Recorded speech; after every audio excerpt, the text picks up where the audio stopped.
Well, that went well. No questions asked. Just refund.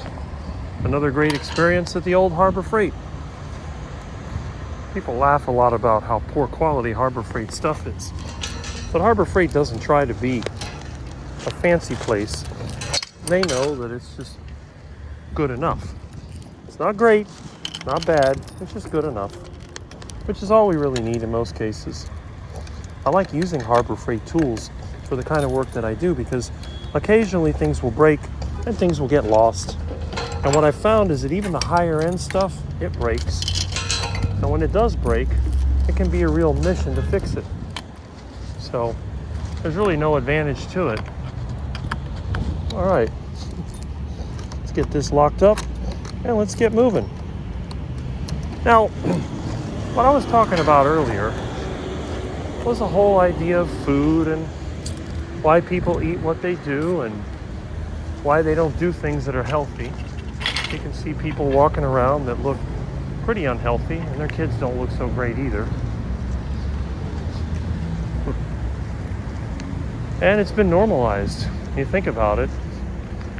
Seeing somebody with a gut bigger than their upper body or a waist-to-height ratio that's completely out of sync with what's healthy is normal. What is it supposed to be? Less than 2-to-1 or something? Your height should be more than double your waist.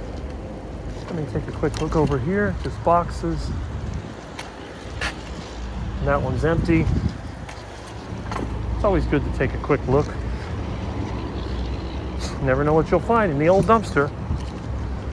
Anyway, so with that in mind, it's a pretty basic thing when it comes to the decisions that people make. Now, I believe that most people, if they had the opportunity, they would rather eat steak and eggs than sugar cereal. Sugar cereal was just a way of filling up people's stomachs in a way that was cheap. But thanks to corporatism and thanks to the way the system works, it's no longer cheap. There are no processed foods that are really cheap compared to real foods. Now, take a look around. What do you see? You see a bunch of apartments everywhere. Plenty of them for rent. Why do we have so many apartments here?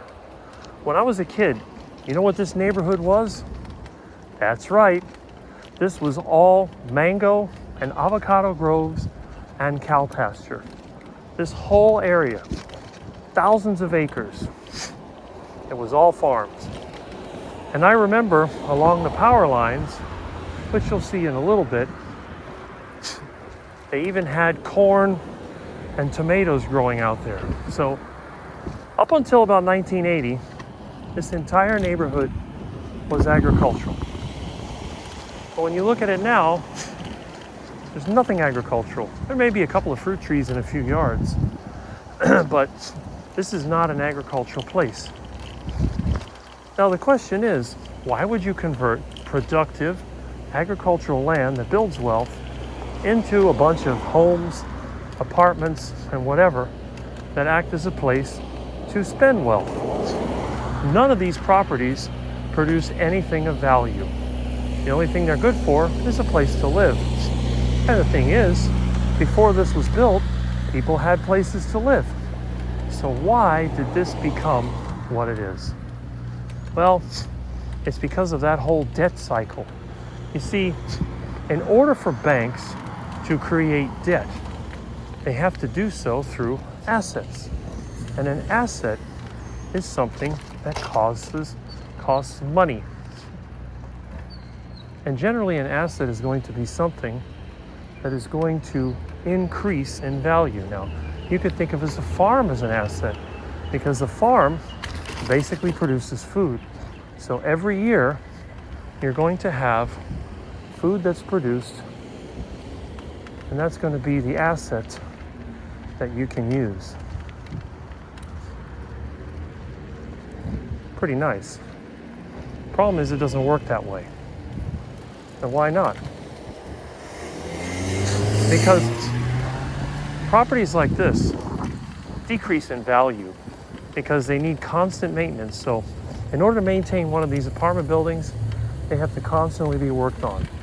You have to replace the roof every so often. You have to do painting. You have to repair the cracks. Buildings settle and things wear out. So where does the value come from? Well, it's simple. The people who rent these apartments, they're going to pay you money. But where does that money come from? That's a good question. Where does the money come from?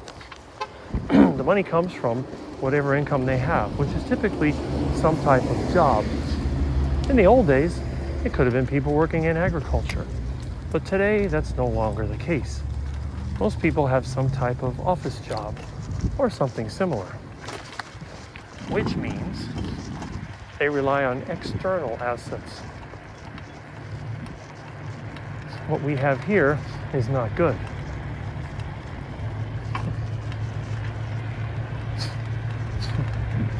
This is an example of an externalized item. So instead of the land itself producing the wealth, it's actually wealth that is generated somewhere else that is being poured into the land. That gives it its value. But the original value comes from the money that was used to purchase it.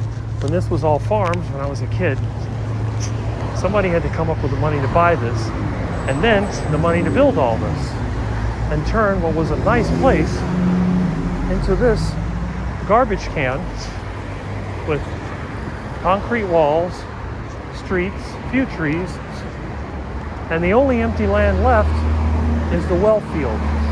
And again, driving out here, if this would be 1975 instead of 2025, we would be looking at nothing but farms. This was a 4-lane road. They used to call Kendall the 4-lane road to nowhere. But of course, when they built this road, they did it because they knew that all of this land was going to be developed. Now, there were places that were developed. For example, further down on 137th, they had the bank, and around 1975, they were building the bowling alley, the Don Carter's Kendall Lanes. They also built the shopping center where the Kmart was. Well, actually, part of the Kmart is still there. It's not like it was. So there's a lot going on. It really is kind of interesting.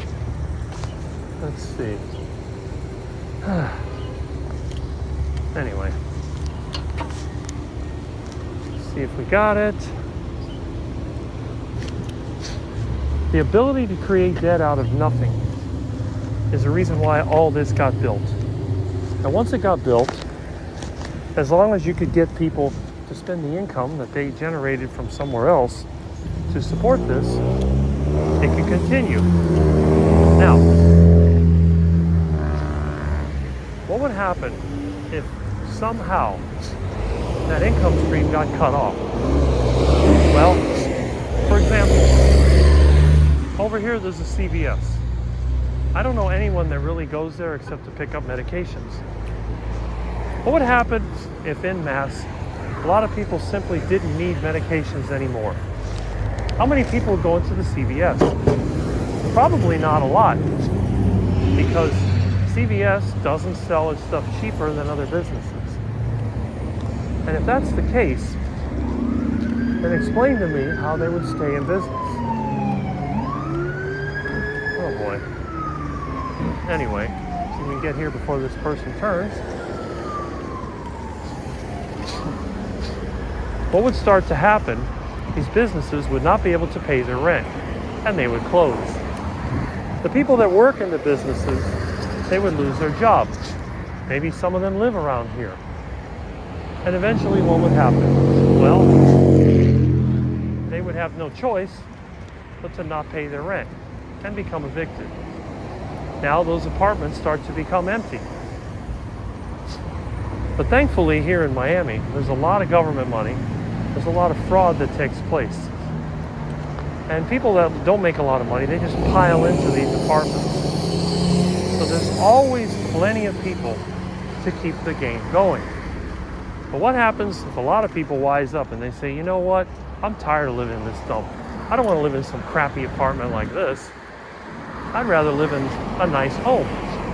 I'd rather live somewhere where my wages are high enough where I can pay for the home. So instead of spending $400,000 for a crappy condo the size of an apartment, I could probably get a whole house for $200,000. And sure, I only make $15 an hour, but in Miami I was making $18 an hour.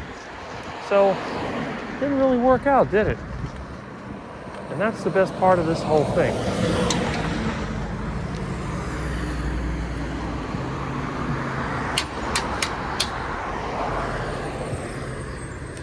Once you understand how the system works, it becomes a lot easier to understand the dangers and what could change. Now, what would cause this to change? It's pretty simple. If the amount of debt available to build all this crap had decreased, it would never get built in the first place. And if this crap is never built in the first place, the cost of everything, what, I got no crossing here? What a bunch of crap. Piece of junk. What a piece of junk.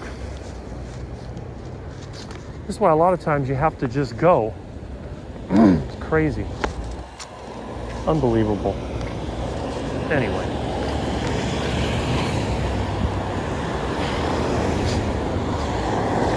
If it wasn't for all the debt that was created to build this stuff. Now, in the 1980s, a lot of this was actually built with drug money, which wasn't necessarily debt, but it was money that was taken from the economy illegally. And as a way to try to make it legitimate, they went ahead and built all of these shopping centers and homes and townhouses and so on, so that the rent that they collected and the money they got from selling it could be used to cover the so-called loans, which were actually drug money. So you had a lot of banks that were popping up, especially around Brickell area, and then they were using dirty money from drug deals, loaning that out. And one of the effects of that is that the local Federal Reserve branch, the satellite office, was collecting more money than they were putting out into this economy. So that was a pretty good indication of the amount of drug money that was rolling around here. Well, now the world economy is reaching debt saturation. In fact, debt saturation actually took place in 2008. The system had reached a limit and it could no longer do its thing.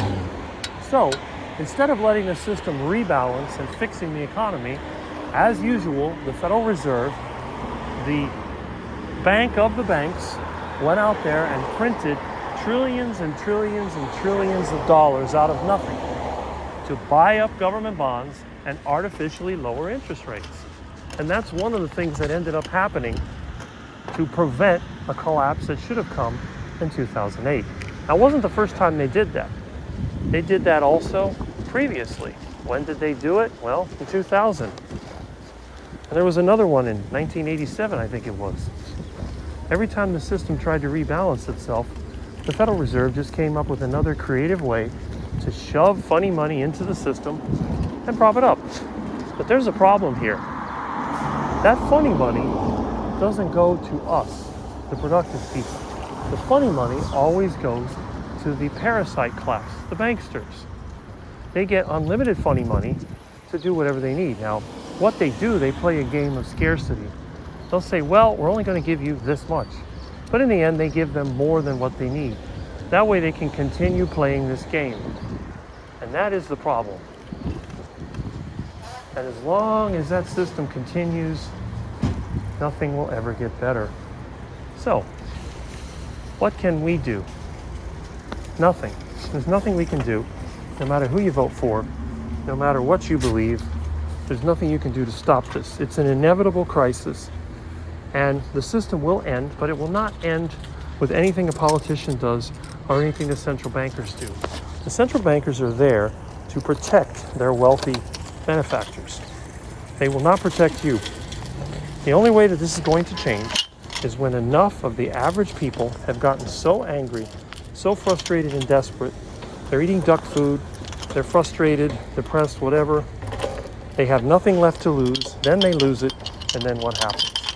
They go there, they go to the banksters, and they set them on fire, and they start using them for target practice. The banksters become scared, they go into hiding, they let go of the system, and the whole thing crashes. That's the only way this will ever change. That, or God brings it all to an end. But I wouldn't bet the farm on that. Anyway, I'll catch you later.